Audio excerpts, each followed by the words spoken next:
Hello everyone, कैसे हैं आप सभी। आशा करती हूँ अच्छे होंगे और मन लगा के पढ़ाई कर रहे होंगे। तो आज की इस वीडियो में हम बात करेंगे संस्कृत साहित्य की तैयारी कैसे करें।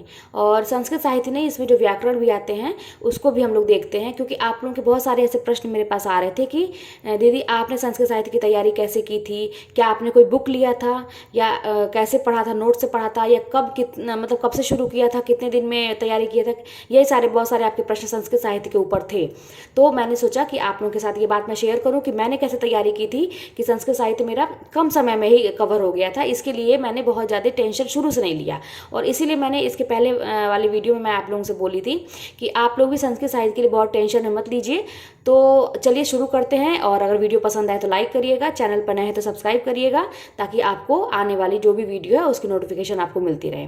तो चलिए शुरू करते हैं, बताते हैं कि आपको संस्कृत साहित्य की तैयारी कैसे किया जाए। ठीक है, ये हमारी जो टीजीटी पीजीटी की वैकेंसी आई है, या कोई भी है, अगर आपका पाठ्यक्रम सेम है तो कैसे संस्कृत साहित्य की तैयारी की जाए, इस पर बात करते हैं।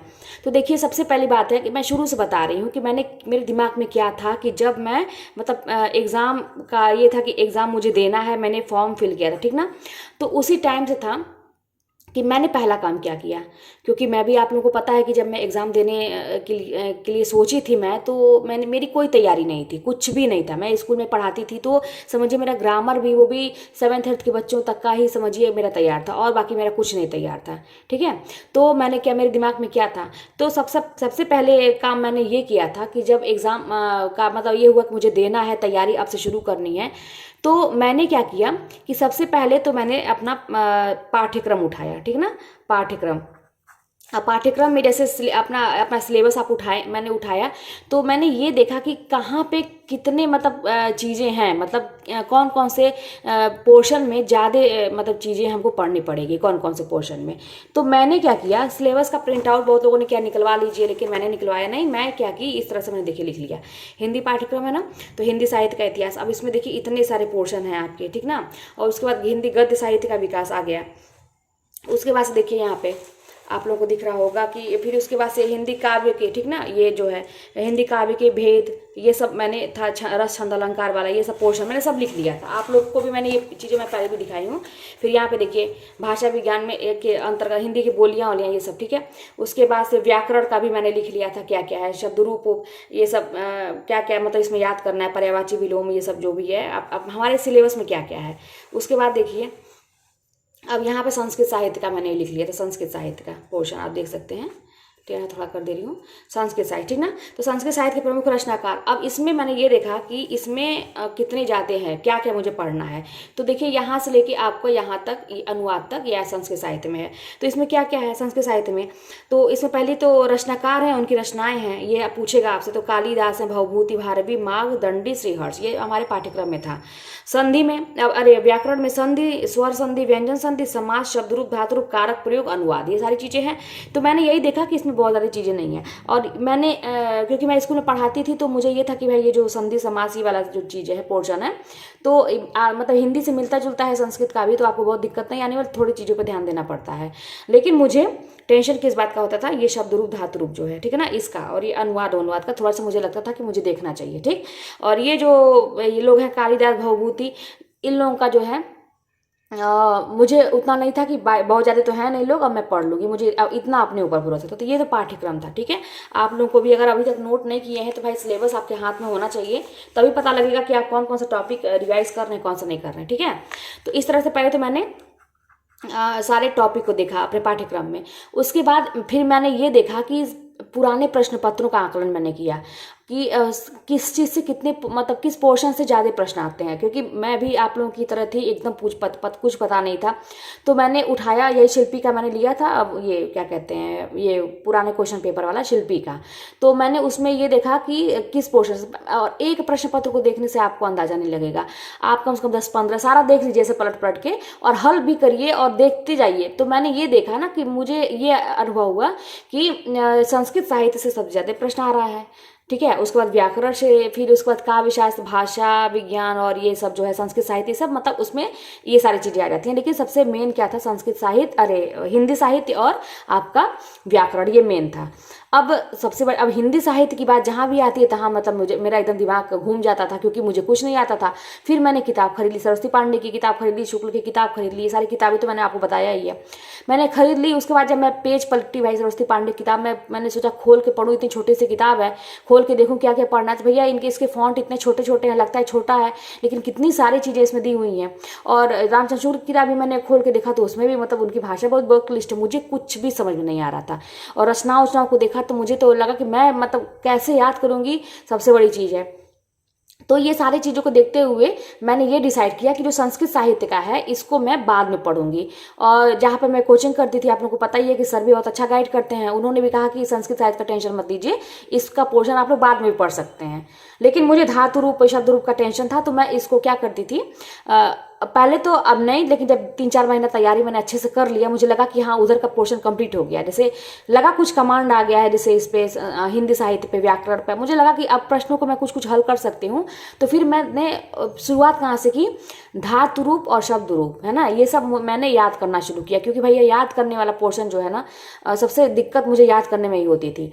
उसके बाद जो है, और मैंने पहला काम क्या किया, मैं संस्कृत साहित्य की बात कर रही हूँ आज, हम लोग और किसी बात पे, किसी चीज़ पे बात नहीं करेंगे, तो संस्कृत साहित्य में बात कर रहे हैं। तो अब फिर मैंने क्या किया कि जब वीडियोस मेरे पास कोचिंग के वीडियोस आ गए संस्कृत साहित्य के, तो पहला काम तो मेरा यही प्रयास, आप लोग से मैंने कहा कि मेरा यही प्रयास रहता था कि जितने भी वीडियोज़ हैं उसका रिटर्न, मतलब जो टॉपिक है वो मेरे पास मुझे लिखा हुआ होना चाहिए। क्योंकि भाई वीडियो देखने से सर क्या पढ़ा रहे हैं और क्या चीज़ें नई चीज़ बता रहे हैं, मुझे तो कुछ भी याद नहीं होने वाला होता रहता है। क्योंकि मैंने बहुत सारे लोगों को देखा है कि वो वीडियो लोग सुनते हैं, देखते भी हैं, पता नहीं कैसे उसके बाद याद रह जाता है, मुझे नहीं याद होता था। तो मेरा काम यही था कि भैया मैं अगर कोई भी वीडियो आया, नया आया, तो पहला काम तो उसको मुझे लिख लेना है, तो मैं उसको लिख लेती थी। ठीक है। तो संस्कृत साहित्य में ये जितने भी हैं आपके, ये कालिदास, भवभूति, भारवी, माघ, दंडी और श्रीहर्ष, तो इनको आता गया वीडियो सर का, तो मैंने उसको पहले नोट डाउन कर लिया, लिख लिया कॉपी में, क्योंकि मेरे पास, मैं ये सोची कि हाथ में रहेगा तो कभी भी रिवाइज करेंगे।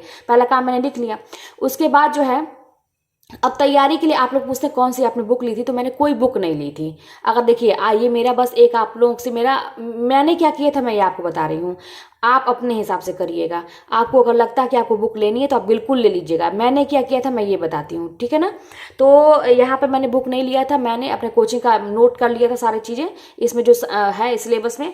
उसके बाद मेरे पास क्या क्या चीज़ थी जिससे मैंने तैयार किया था। तो मेरे पास ये बुक देखिए, मैंने लिया नहीं था, ये आपको पहले बताते, ये बहुत पहले की बुक है, प्रतियोगिता साहित्य की है, ठीक है ना, प्रशिक्षित स्नातक शिक्षक वाला, ये देखिए हिंदी का, ठीक ना, ये यूपीटीजीटी प्रतियोगिता साहित्य। तो इसमें बहुत पहले का है ये। एक बार मैंने बताया था ना कि बहुत पहले मैंने फॉर्म फिल किया था, 2013 में मैंने फिल किया था, लेकिन मैंने पढ़ा नहीं था। ये देखिए आज भी ये बुक नई की नई ही है, कहीं से देखिए इसका पेज नहीं है, मुड़ा है, क्योंकि मैंने पढ़ा ही नहीं था और ऐसे मैंने फॉर्म फिल करा था। लेकिन ये बुक मेरे पास पहले की थी, तो मुझे इतना याद था कि इसमें जो है पीछे संस्कृत साहित्य दिया हुआ है, मतलब संस्कृत साहित्य से संबंधित चीज़ें। तो मैंने और कुछ तो यहाँ से नहीं पढ़ा, क्योंकि ऑलरेडी कितना मैं पढ़ती। यहाँ से मैंने ये शब्द रूप और देखिए धातु रूप, ये सारी चीज़ दी हुई हैं शब्द रूप में।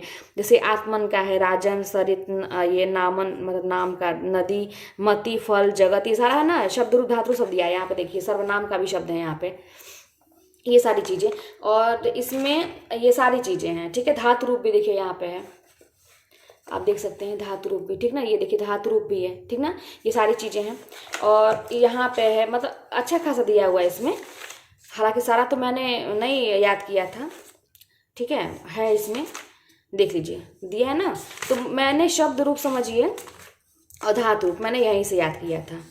और इसमें भी मैंने ये देखा कि किससे ज़्यादा पूछता है, तो लेकिन यहाँ पे जितना दिया है आप, तो इसके लिए मैंने क्या किया कि कहाँ से ज़्यादा पूछता है, तो इसके लिए जो पुराने प्रश्न पत्र थे उससे देखा मैंने कि किस से कौन कौन सा रूप ज़्यादा पूछा है कई बार। तो उसको मैं जैसे एक मान लीजिए, जैसे अकारांत इकारांत होता है ना इसमें, जैसे मान लीजिए आपने फल का याद किया तो नपुंसक लिंग है। जैसे राजा का याद किया आपने, नदी का याद किया, है ना। जैसे मान लीजिए बालक का आपने राम का याद किया, तो हालांकि इतना इजी तो पूछेगा नहीं, आप भी जानते हैं, कभी कभी पूछ भी देता है कि इतना इजी नहीं करने वाला है, आप जान लीजिएगा।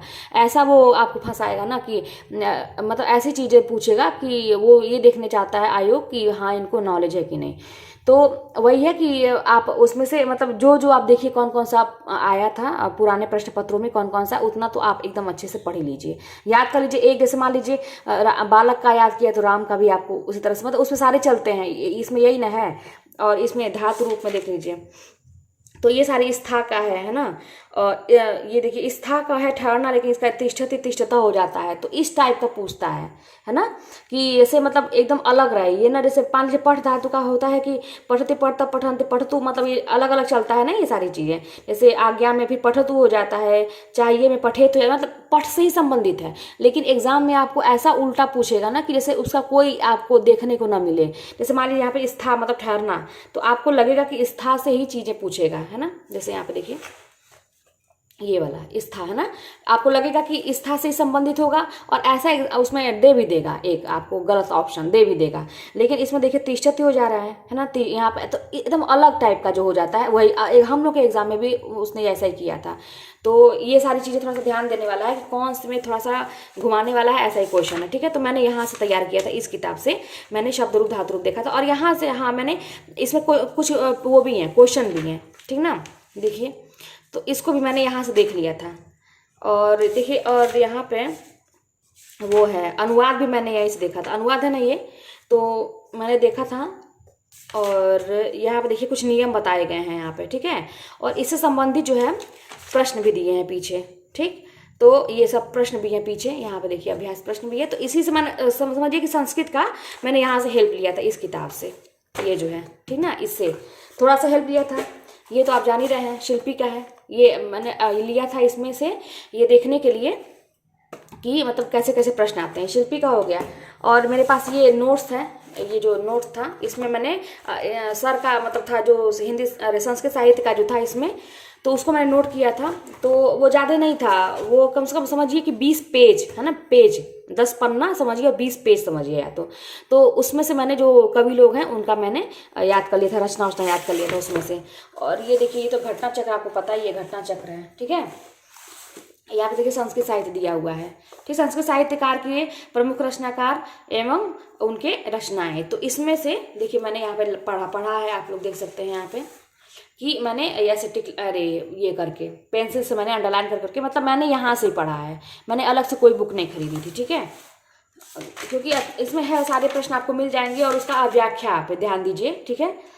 तो देखिए यहाँ पे, ठीक है। तो इस तरह से मैंने यहाँ से मतलब पढ़ा था ये आपका संस्कृत साहित्य, ये घटना चक्र, ठीक ना। ये देखिए 2021 का है मेरा ना, 2021 का है ये मेरा। आप लोगों का क्या लिखा होगा, 22 पेज लिखा होगा, तो 22 लिखा होगा। तो यही है कि मैंने संस्कृत साहित्य ऐसे पढ़ा था। तो वही चीज़ है कि आप लोग पहले तो पुराना प्रश्न पत्र देखिए कि किस टाइप के उसमें पूछता है। तो मेरे तो अनुमान यही है कि उसमें ये जो है शब्द रूप धातु रूप ज़्यादा पूछता है ना, अनुवाद भी कहीं कहीं पूछ लेता है। जो संस्कृत साहित्य के ये लोग हैं, कवि लोग हैं, तो इनकी रचनाएं भी आप अच्छे से देख सकते, ज़्यादा इसमें पाठ्यक्रम नहीं है।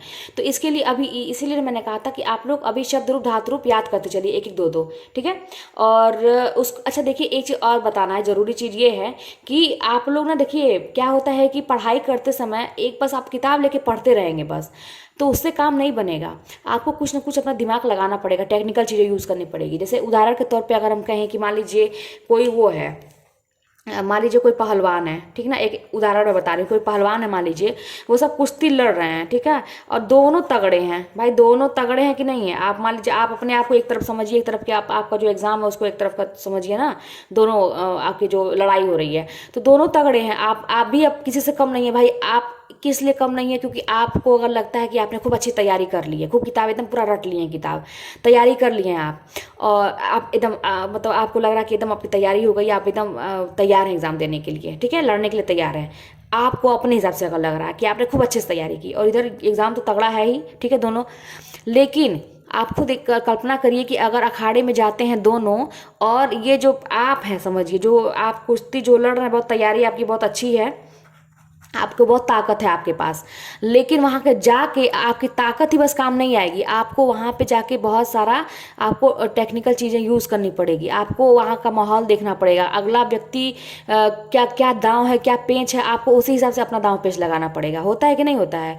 तो इसीलिए ये मेरे कहने का मतलब है कि एग्ज़ाम में आपकी तैयारी बहुत अच्छी है, ठीक है, बहुत आप पढ़ रहे हैं, 10 घंटा पढ़ रहे हैं, 20 घंटा पढ़ रहे हैं, बहुत पढ़ रहे हैं, आपको लग रहा है कि आपको सब तैयार भी है। इसी से काम नहीं चलेगा, थोड़ा सा दांव पेच आपको लगाना पड़ेगा, आपको टेक्निकल चीज़ें आपको ये देखना पड़ेगा कहाँ से कैसे क्वेश्चन आ रहे हैं, किस टाइप के प्रश्न आ रहे हैं और कैसे हम करें। जैसे मान लीजिए क्या होता है शब्द रूप धातु रूप, आप सोचेंगे कि एक एक चीज़ हम याद कर लें तो याद नहीं होगा, इसमें आपको टेक्निक लगाना पड़ेगा। तो रुकिए मैं बताती हूँ कि कैसे टेक्निक लगाएंगे।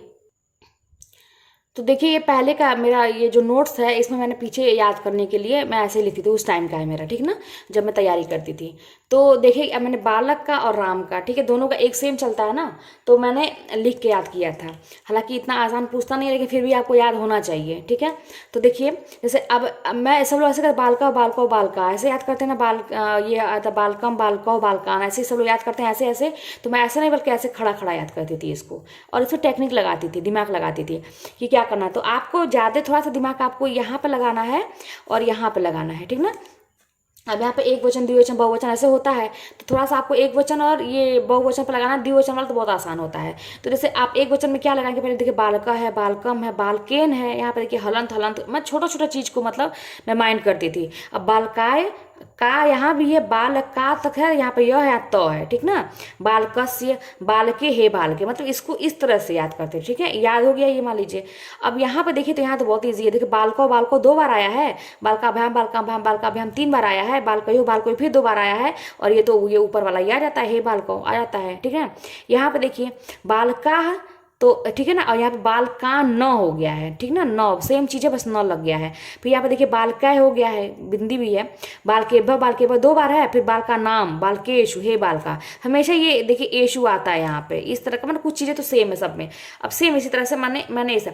अब यहाँ पर ध्यान देने वाली बात क्या है, देखिए बाल के न हो जाता है ना, लेकिन यहाँ पे सेम चीज़ चल रहा है, लेकिन रामेण हो जाता है, न नहीं होगा यहाँ पे, रामेण अड़ हो जाता है, ठीक ना। लेकिन बाकी चीज़ें तो मैं इस तरह से टेक्निक लगा लगा कि इस तरह से मैं याद करती थी शब्द रूपों को भी। तो वही कहने का मतलब है कि एकदम जैसे एक होता है ना कि एकदम मेहनत कर रहे हैं, बैल भी कितना दिन भर मेहनत करता है लेकिन अपना दिमाग नहीं लगाता है। तो कहने का मतलब आप लोग को अपना दिमाग लगाना है। अगर आप अखाड़े में घुस रहे हैं तो आपको दांव पे समझना पड़ेगा, पहले से तैयारी कर देखनी पड़ेगी कैसे कैसे क्वेश्चन आ रहे हैं, क्या चीज़ है। तो कहने का यही मतलब है कि जैसे भी हो थोड़ा सा स्मार्ट स्टडी करिए, बिल्कुल अपने हिसाब से करिए। और रही ये बस मेरा अनुभव था, मैंने जैसे तैयारी की थी मैंने बताया था, अब मैं बताई हूँ आपको। आपको अगर कोई किताब लेनी है या कुछ भी है तो आप यूट्यूब पर सर्च करिए, बहुत सारे आपको वीडियो मिल जाएंगे, लोग सजेस्ट करते हैं, आपके टीचर होंगे वो बता रहे होंगे, लेकिन मैंने ऐसे ही पढ़ा था, ठीक है। तो आप बिल्कुल अपने हिसाब से तैयारी करिए, ठीक है। तो चलिए मिलते हैं नेक्स्ट वीडियो में। आपने प्रॉब्लम है चाहे कोई भी बात है तो कमेंट के माध्यम से आप लोग बताइएगा, मैं फिर उसके ऊपर वीडियो बनाऊंगी और फिर आगे देखते हैं फिर क्या आप लोगों की प्रॉब्लम है, ठीक है। मिलते हैं नेक्स्ट वीडियो में।